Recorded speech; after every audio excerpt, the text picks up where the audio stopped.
este evangelio, el evangelio de Jesús con Nicodemo.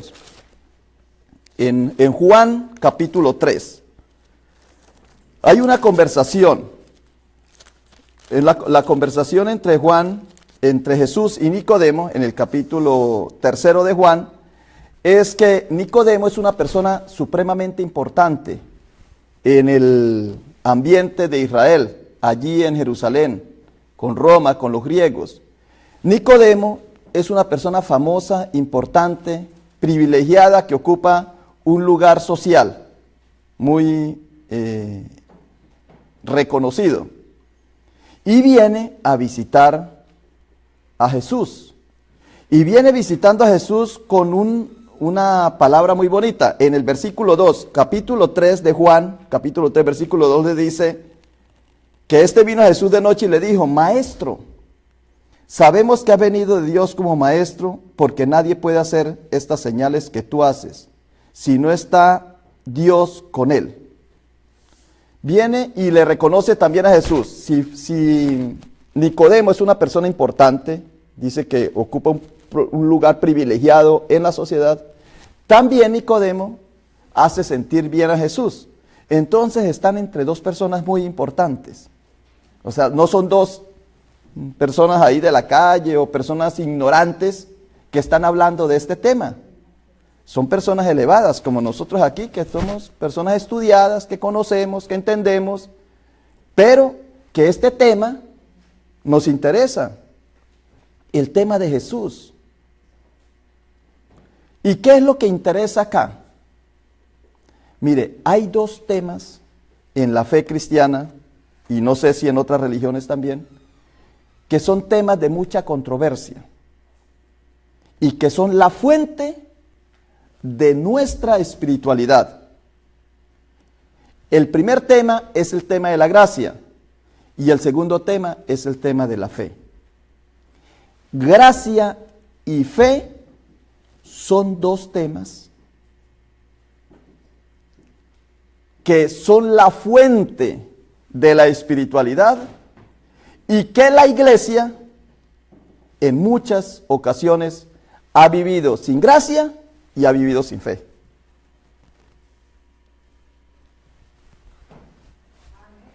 Mire, les voy a acomodar otra vez.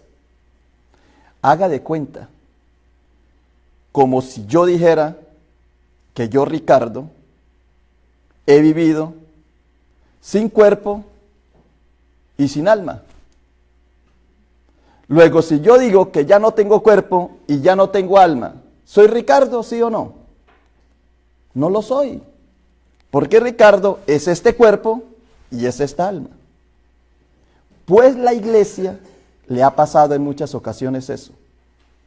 La iglesia en muchas ocasiones ha vivido sin gracia y ha vivido sin fe. Sin gracia y sin fe. Y sin embargo, ha seguido la iglesia. Pero ¿qué ha pasado cuando la iglesia vive sin fe? Aparece un personaje como Martín Lutero en el siglo XVI diciendo: un momentico, mire, la iglesia que tenemos no es la verdadera, porque falta fe. Y luego, en otra época, 1738, siglo XVIII, aparece otro personaje diciendo: un momentico, aquí hay una iglesia que es iglesia, pero que le falta gracia. Y una iglesia sin gracia no es iglesia. Y ese es Juan Wesley. Juan Wesley fue el personaje que reconoció otra vez que una iglesia sin gracia está muerta. Y en el siglo XVI, Martín Lutero dijo: una iglesia sin fe está muerta. ¿Cómo es que pasan tantos siglos? Imagínense, siglo XVI, 16 siglos, una iglesia sin fe. La cristiandad. Una iglesia sin fe comete esas aberraciones terribles, como la Inquisición, como las guerras santas, las cruzadas. Imagínense que las cruzadas fue cuando los cristianos se armaron con armas, con fusiles, y se fueron a matar a los que no eran cristianos. Eso se hace, eso lo puede hacer solamente un grupo de personas sin gracia y sin fe. Sin gracia y sin fe lo pueden hacer, con mucha creencia, creen supremamente, pero es que la creencia no es fe, creer no es fe. Podemos tener muchas creencias, pero la fe es una sola, y eso es lo que voy a explicar hoy. Voy a ver si alcanzo, voy a ver si soy capaz, porque no es fácil, una cosa es pensarla y otra cosa es explicarla, porque yo en mi pensamiento la tengo, pero no soy capaz de decirla en palabras.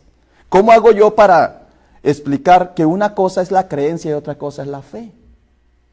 Porque tú crees muchas cosas, pero la fe es lo más difícil que hay.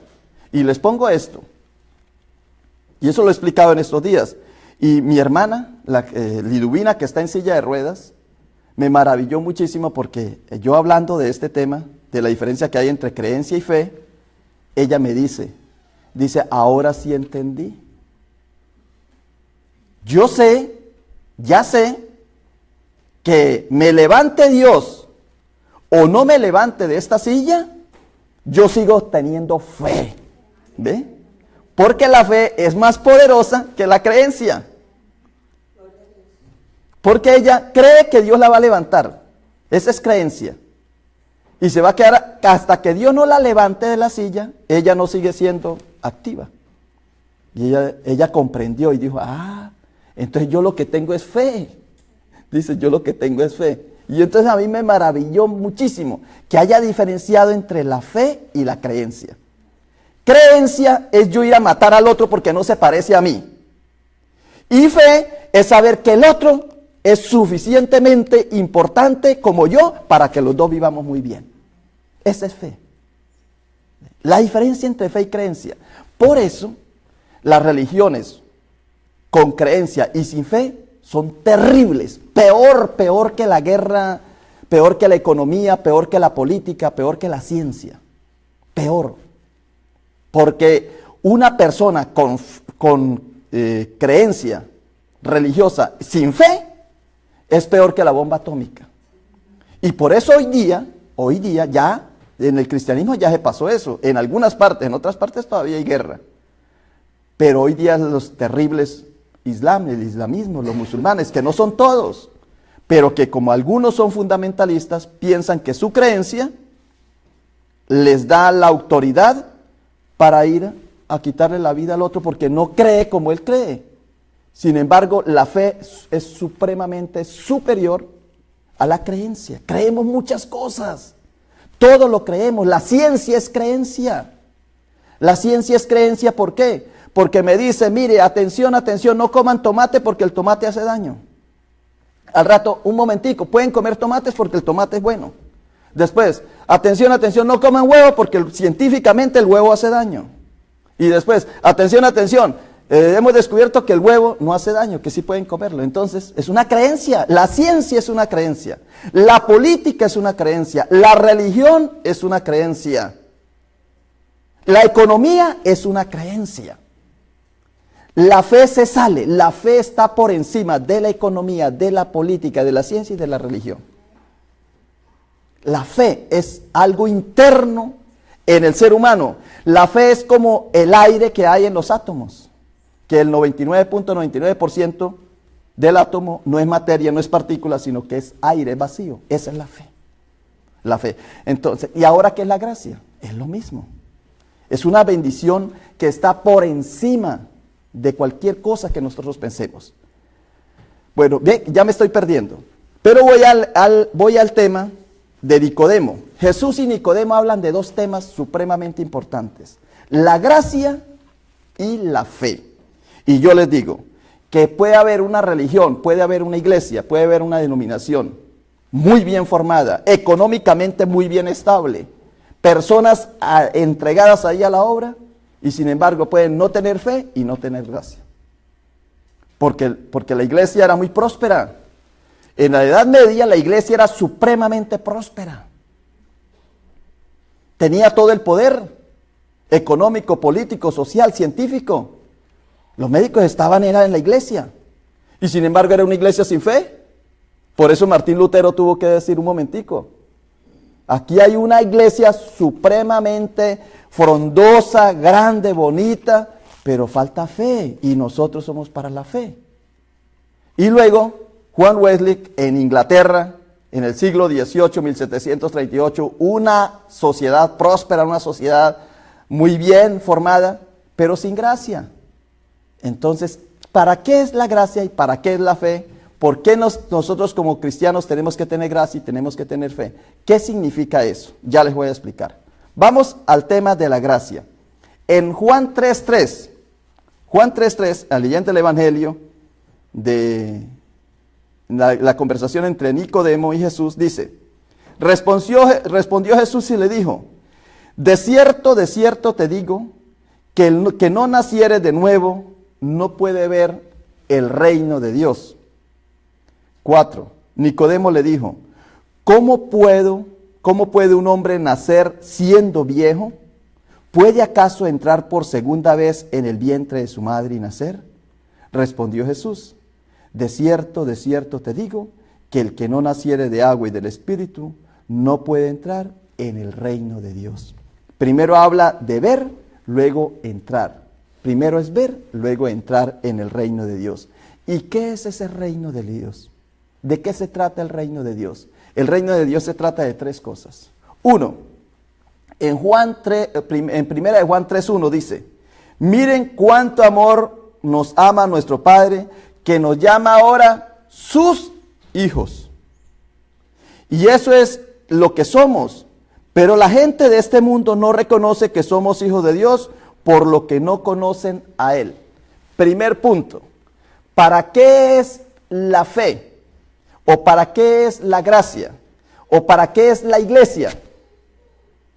Primer punto, la iglesia es para que nosotros nos sintamos hijos de Dios, por gracia. Sentirse hijo de Dios es como sentirse hijo de Donald Trump. Ah, no, bueno, Donald Trump algunos no lo quieren. Pero, del que a ustedes más les guste, a ver. Yo antes decía Obama, y la gente decía, sí, Obama, les gustaba como más Obama. Ahorita que a uno le gusta Trump. Sí. Pero sentirse hijo del rey. Imagínate, tú eres hijo de la persona más importante del río, del mundo. ¿Cómo te sientes tú? Miren, lo más hermoso, y yo sé que a ustedes les ha pasado, cuando uno llega a un lugar y uno encuentra una persona normal, conversando con ella, relacionándose, y entonces, y andando a pie, caminando por ahí. Y entonces llega alguien y le dice, ¿y usted sabe quién es ese? Que está conversando contigo. Dice, no, una persona normal cualquiera. Dice, no, ese tipo ahí está caminando a pie, pero ese tipo es riquísimo. Tiene Ferraris, su papá tiene las mejores empresas del mundo y tiene muchísimo dinero.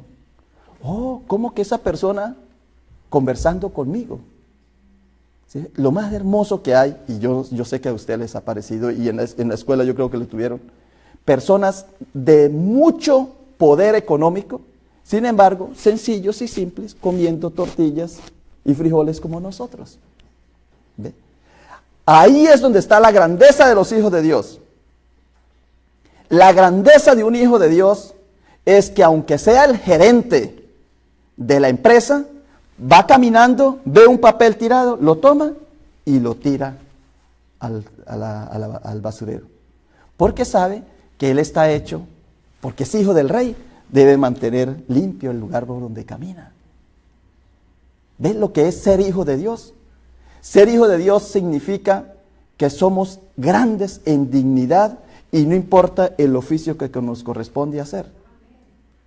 Por eso Pablo dice que somos un cuerpo y que partes del cuerpo a veces las menospreciamos, pero que no podemos despreciar nada de nuestro cuerpo, porque aquellas cosas que a veces nos parecen indecorosas son muy importantes para el funcionamiento de nuestro organismo.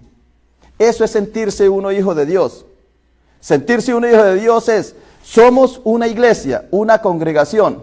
Uno está predicando, el otro está cantando, pero el otro está recogiendo un papel. Y los tres estamos haciendo, delante de Dios somos sus hijos, no perdemos herencia.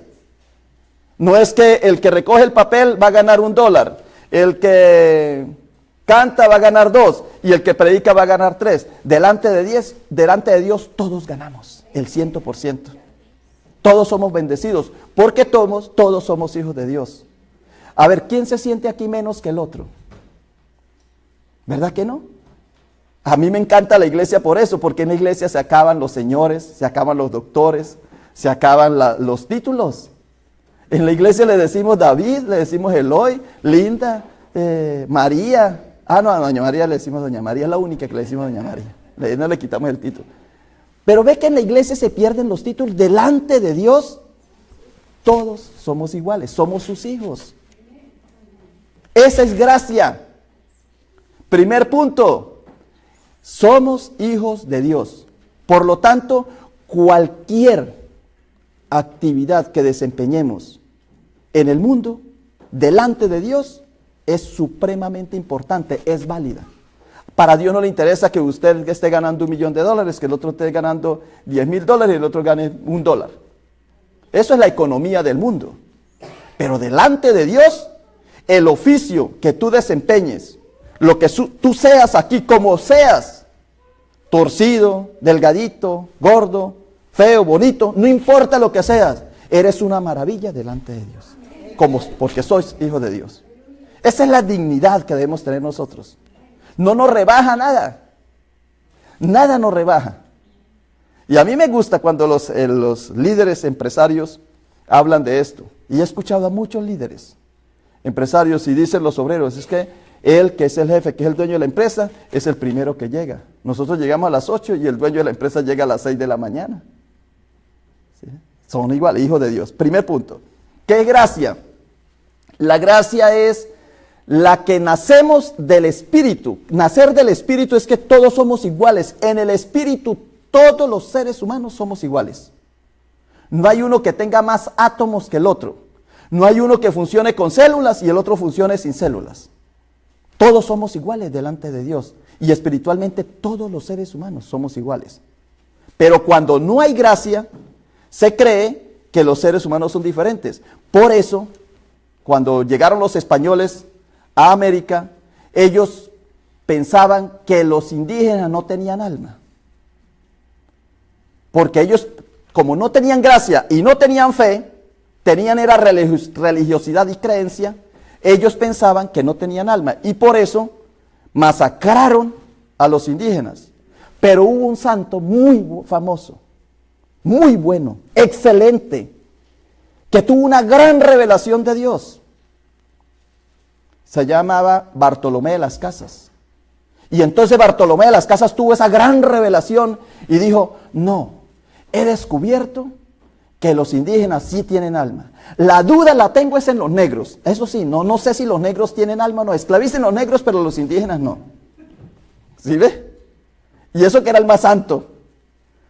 Creyentes, religiosos, economistas, políticos y científicos. Pero de fe y de gracia, nada. Si yo soy capaz de ver en una planta que tiene alma, que tiene espíritu y que son hijos de Dios, esa planta es hija de Dios.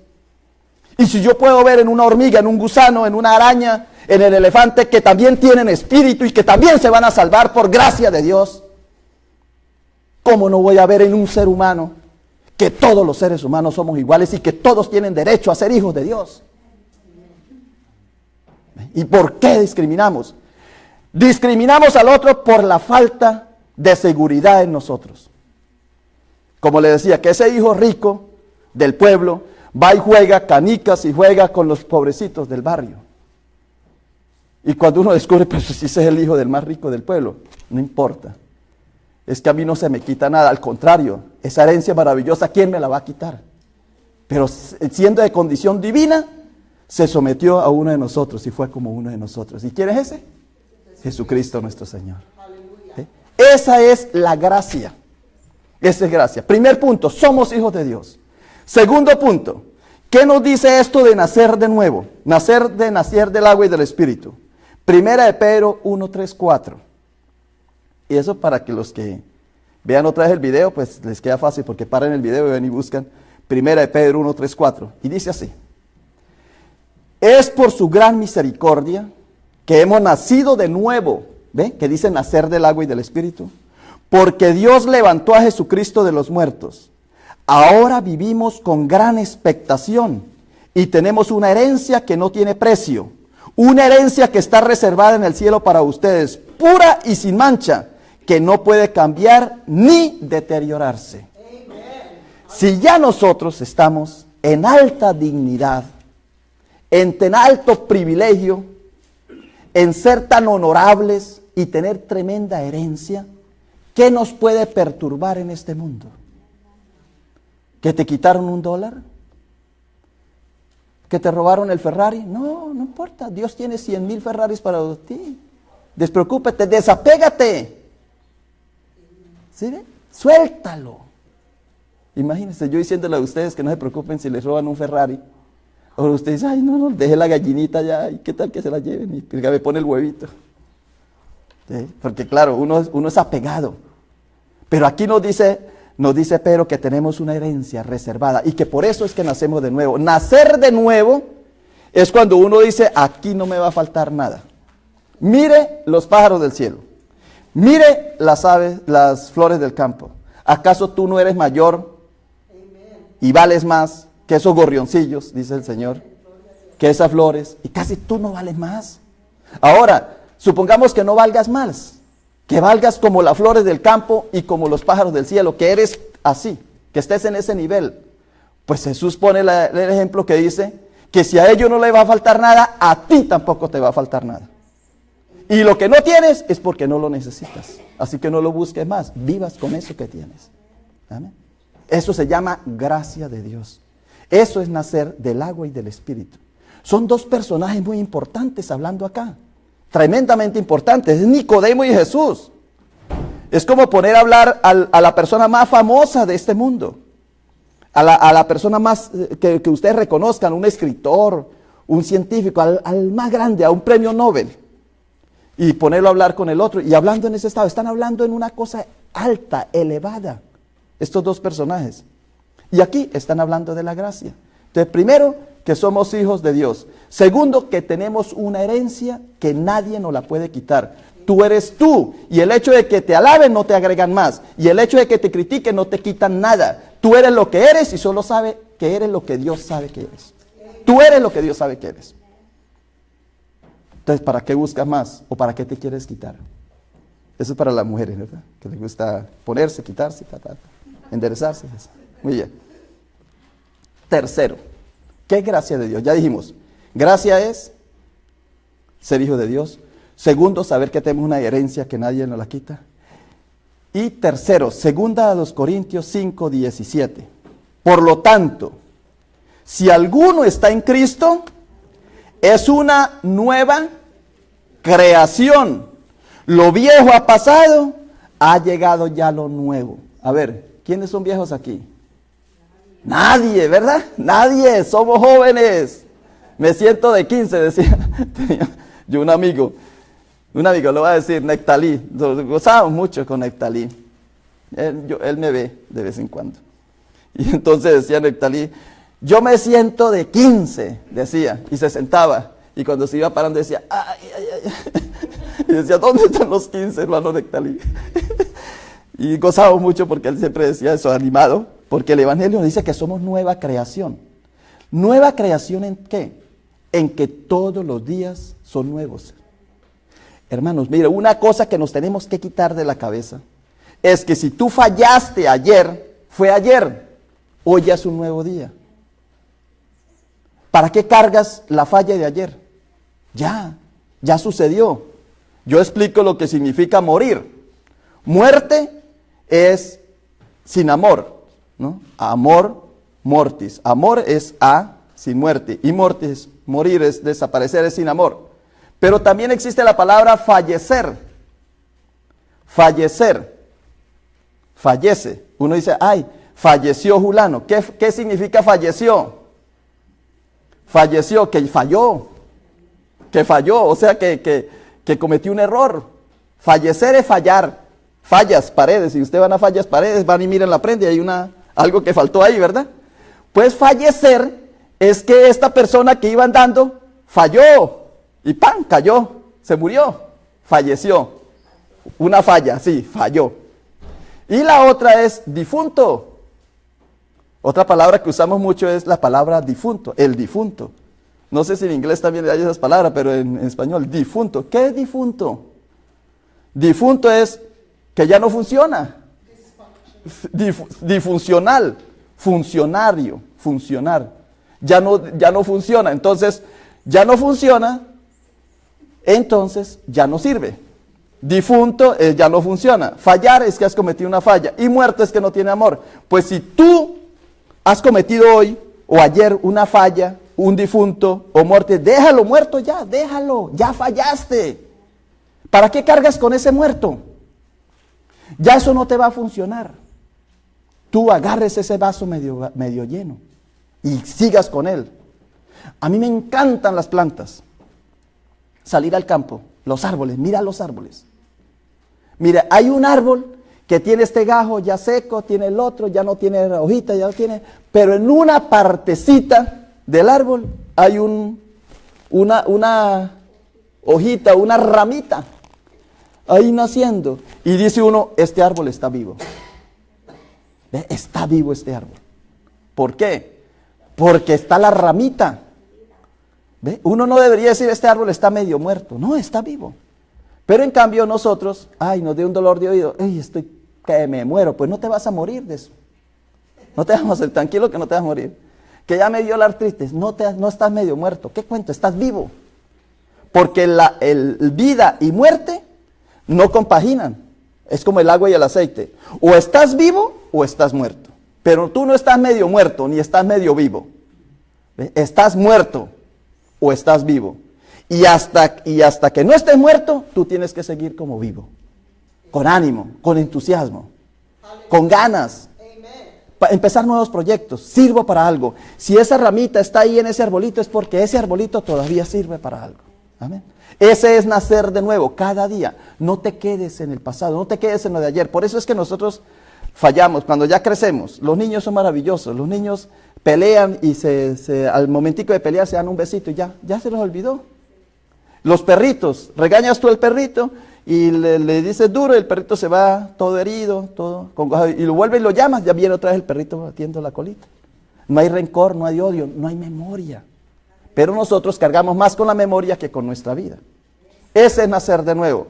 Eso es gracia de Dios. ¿Qué es gracia de Dios? Es ser hijo de Dios, que tenemos una gran herencia, que lo tenemos todo. Y tercero, que nacemos de nuevo, que no podemos cargar con las fallas, con el difunto. Déjalo allá, ya. Eso difunto tuyo, eso que fallaste ayer, ya murió. Déjalo allá. Tú no vas a cargar con ese muerto. Y lo he explicado en uno de los videos, que antiguamente, antes, la gente no enterraba a los muertos. Esto es una noticia para ustedes. La gente antes no enterraba a los muertos. Las personas, los seres humanos, racionales como nosotros, normales, no había aviones, no había internet en esa época, pero caminaban, trabajaban. No había entierros. Los entierros empezaron más o menos hace 10,000 años. ¿Qué hacían entonces los seres humanos con los muertos? Se los comían. Claro. Eso ustedes leen en historia, los arqueólogos. Fácil, se lo comían. Y entonces yo le decía a mis familiares, hoy día lo que uno deja después, antes de morirse, ¿cómo se llama eso? Que uno dice, sí, el testamento, pero la intención mía antes, yo les digo que cuando yo me muera ustedes hagan esto, el deseo. Entonces, hoy día es, yo deseo, les digo, hijos, esposa o los que estén ahí, dice, yo deseo que cuando yo me muera, me cremen. Otro dice, yo deseo que cuando yo me muera que me sepulten. Otro dice, bueno, si yo me muero en Del Río, entiérreme en el Miami. Y si yo me muero en Miami, entiérreme en Del Río. ¿Y por qué, papá? Pues para fregarle la vida, aunque muerto también. Como muerto también para fregarle la vida. ¿Sí? Pero antiguamente no era así. Antiguamente se los comían. Entonces el papá, ¿qué decía? Bueno, hijos, eso sí, no vayan a dejar ni un pedacito mío sin comerse. Claro, porque era un desprecio no comerse hasta el último pedacito de la carne de mi papá, o de mi mamá, o de mi hijo, de mi hermano, de mi familiar. Era un aprecio. ¿Por qué? Porque yo lo tenía en mi sangre. El que come mi cuerpo y come mi sangre no me pertenece a mí, dice Jesucristo. Porque mi cuerpo es verdadera comida y mi sangre es verdadera bebida. De ahí viene esa tradición. Y eso es muy bonito entrar por ahí. ¿Cuándo no se comían al familiar? Cuando el familiar se portaba mal o cuando tenía un defecto por ahí. Después, cuando los arqueólogos empezaron a notar los cementerios, los primeros cementerios que hay del ser humano, son cementerios de cadáveres de hombres, de machos, de varones, masculinos. Y de vez en cuando una femenina. Y entonces ellos empezaron a observar por qué puros hombres, poquitas mujeres, y qué se hicieron los otros, los niños y el resto de mujeres. Y empezaron a notar que todos esos cadáveres tenían un defecto físico en el hueso, o sea, era torcidito, entonces el torcido ya no se lo comían. Y esa mujer, el cuerpecito de mujer pues tenía un defectico ahí, tampoco se la comían. Solamente se comían lo bueno, lo excelente. O sea que uno para morirse tenía que morirse aliviado, porque si no era despreciado por la comunidad, por el clan. ¿Ve? Y lo botaban, lo enterraban, o sea que enterrarlo a uno era desprecio. Comérselo era un aprecio, era un honor para uno que su clan se lo comiera, todo hasta lo último, porque significaba que uno valía bien. Y hoy día hacemos prácticamente lo mismo. Cuando alguien muere le cambian el corazón al otro. Y le ponen el corazón y yo ya estoy viviendo con el corazón del otro. Eso es canibalismo, yo me estoy comiendo el corazón del otro. No me lo como por aquí, pero me lo pongo aquí. Los riñones lo mismo. Y nos hace hermanables. Cuando una persona le da el riñón al otro ya se vuelven muy hermanos, así sean amigos nada más. Se vuelven amigos. Y los familiares cuando hubo trasplante de un órgano de alguien que falleció y esa persona sigue viviendo con el órgano del otro, entonces dice que esa persona tiene vida.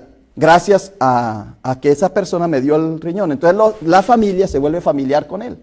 Porque esta persona vive con el corazón de mi padre o el corazón de mi hermano, de mi familiar. Se prolonga la vida. ¿Ve? Algo que fallece, me metí por esto, hablándole de esto, es porque algo que no sirve, para el clan sí sirve. Algo que nos sucedió a mí, algo que pasó ayer a mí y que yo desprecio, cómatelo. Digiéralo, que eso es bendición para ti. Eso que tú crees que fallaste no es falla, eso es perfección. Pero como tú eres religioso, como tú eres creyente, y eres creyente no solamente en la cuestión religiosa, sino en la cuestión de ciencia, de política y de economía, pues tú crees que esa falla la tienes que cargar todos los días equivocadamente en tu cuerpo. Y no, digiéralo, digiera eso negativo, hazlo, cómatelo, que eso te nutre para que sigas adelante el camino. Esa es la parte de la gracia. Y no me quedó para la parte de la fe. ¿Ve? Se me acabó el tiempo.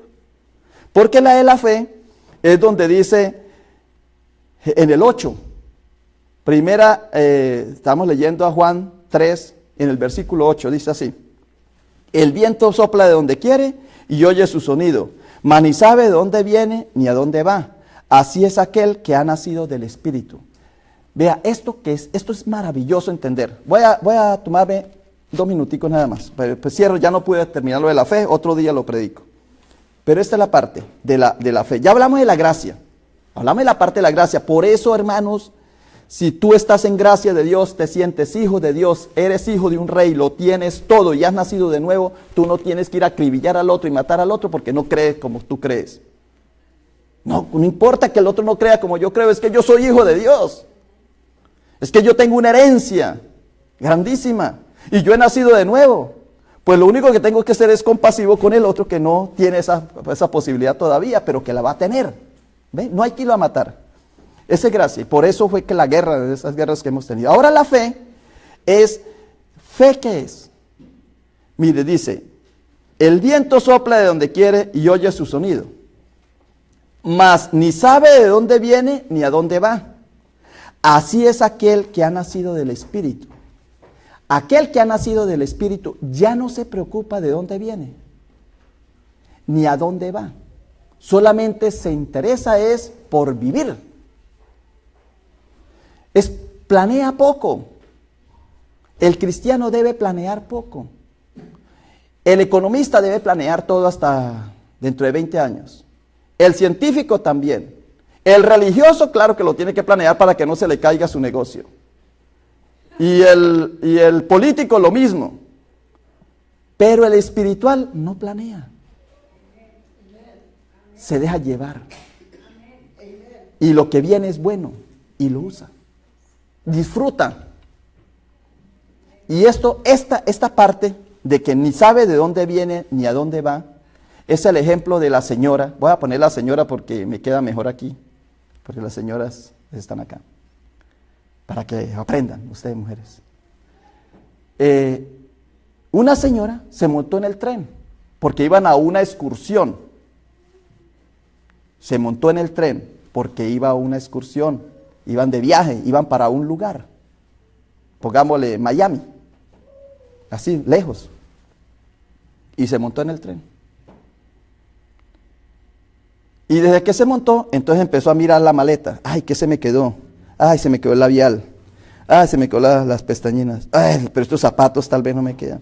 Y empezó a mirar la ropa y a mirar todo, y a acomodar una cosa allí, a acomodar otra cosa allá. Como el tren tiene comodita, entonces los calzoncitos vienen así encarriladitos, los brasieres vienen así bonitos, la ropa que no se le arrugue, ¿no? Entonces empezó así, y pasó todo el tiempo acomodando el lugar para poder disfrutar del paseo. Cuando llegaron y se había perdido todo el viaje maravilloso, flores del campo, animalitos exóticos, cosas maravillosas, el paisaje maravilloso, no lo disfrutó por estar acomodando sus cosas para disfrutar del paseo. ¿Sí ves? ¿Y qué pasa? Que cuando llega, eso se llama muerte. ¿Sí? La vida es un camino. Y cuando tú llegas a un lugar, es porque te mueres. Entonces, llegar al paseo es morirse. Porque ya se acabó la vida, ya se acabó el viaje. Ya se acabó las plantas, el viaje. Entonces, cuando tú te montas en el tren, olvídate de planear, trajiste o no trajiste. Ya te montas en el tren y vas a disfrutar el viaje. Aquí nosotros estamos disfrutando este viaje. Disfruta todo lo que te llegue, todo lo que mires, tú miras aquí, es como vamos como en un tren. Por eso hay personas que dicen por ahí que cuando una señora o una muchacha ya no se casa, ya no sea nadie la mira como para casarse, ningún hombre le ofrece matrimonio, dice que cuando ya ve que el tren está pasando, ya va y viene el último vagón, se sube en el último vagón y se montan en el tipo que peor es, un borracho, un drogadicto, un mentiroso. Dice que porque la iba a dejar el tren. No, tranquila. No la va a dejar el tren. No te montes en ese que porque no hay otro. Espere que ya viene otro tren. Viene otro tren para ti. Y ese va a ser el que es. ¿Ve? No te montes en el último vagón que porque me va a dejar el tren. ¿Sí? Y segundo, después que te montes en el tren, disfruta. Disfruta del tren. Disfruta del viaje. Esa es la vida. Eso se llama fe. Pero tengo otros textos aquí para seguirles diciendo lo que es fe, en Hebreos 1:11 y por qué la fe, en el 6 y en el 8, pero yo creo que la otra semana lo puedo tocar. Pero gracia y fe. Sí, gracias, Oscar. Mire, gracia y fe. Iglesias que no tienen fe y que no tienen gracia. ¿Por qué? Porque sus miembros no se sienten hijos de Dios. Porque sus miembros no se sienten que son herederos de una gran bendición maravillosa que es de Dios. Y porque no sienten que hay que nacer de nuevo, sino apegados a eso. Y segundo, no tienen fe, no tienen gracia primero. Esas las tres. Y ahora no tienen fe porque no están disfrutando del viaje. Ay, el mismo canto otra vez. Ay, la misma predicación. Ay, el mismo pastor más viejo y más calvo. Ay, desganados todo el tiempo. ¿Por qué? Animémonos, disfrutemos del viaje. Es una bendición de Dios. Cada día. Amén. Eso es. Gracia y fe. Y tuvo que venir Martín Lutero en el siglo XVI a decirle a la iglesia, ustedes no tienen fe. Hay que recuperar la fe. Y tuvo que en el siglo XVIII a Juan Wesley tener que decirle a la iglesia, mire, aquí somos iglesia, pero no tenemos gracia. No creemos en la gracia de Dios. Fe y gracia es lo que hacen verdaderamente la vida de un cristiano. Amén. Gracias te damos, Señor, por esta palabra que hemos leído. Gracias por todas las bendiciones que recibimos, Señor. Gracias por todo, Señor, porque tú nos llenas, porque nos has traído a este mundo. Y ahora nosotros lo único que nos queda es reconocer que vivimos en gracia y vivimos por fe en el nombre de Cristo Jesús nuestro Señor. Amén. Muy bien, mis hermanos, nos quedan dos cositas. Uno,